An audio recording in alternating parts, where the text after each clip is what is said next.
The founders of the Big Bang Theory are two scientists from the 1920s, George Lemaitre, Belgian professor of physics and astronomy, and Alexander Friedmann, Russian Soviet physicist and a mathematician.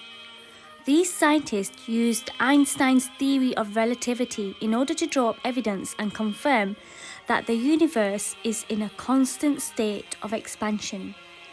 In 1929, another scientist named Edwin Hubble also reaffirmed that the universe is continuously expanding, every cluster of galaxies moving away from each other simultaneously in its entirety.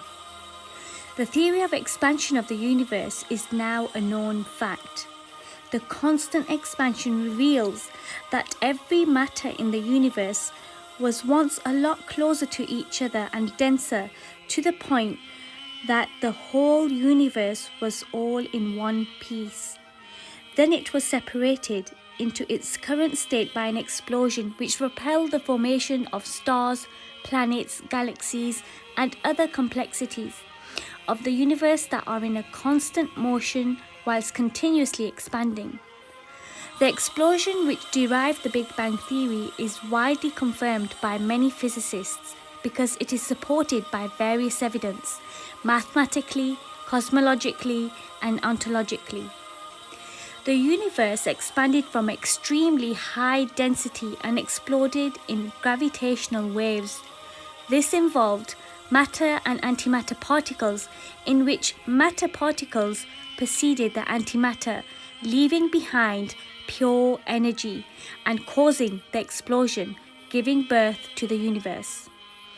All this information was possible to identify with the aid of technology and specialized equipment that allowed mankind to explore and derive these facts in the 19th century. Now, the Quran, which was revealed over 1400 years ago, already stated these facts which science has only come to know recently. In the Quran, in chapter 51, verse 47, God says, "And the heaven we constructed with strength, and indeed we are its expander."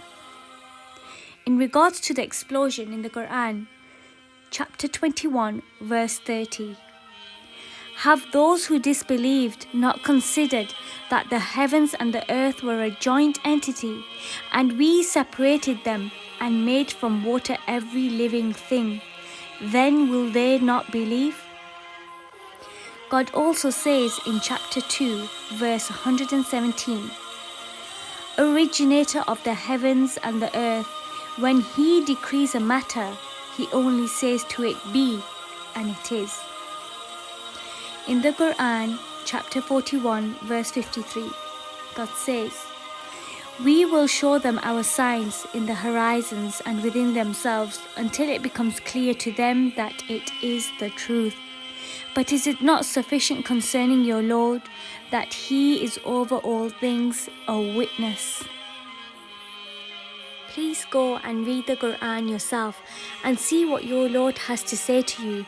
Quran is not a religion but a way of life. The Quran is not just for Muslims but it is for the whole of mankind. The Quran contains unfathomable amount of scientific miracles which science has yet to discover, and those that are confirmed by science are in confirmation with what is already revealed in the Quran 1400 years ago.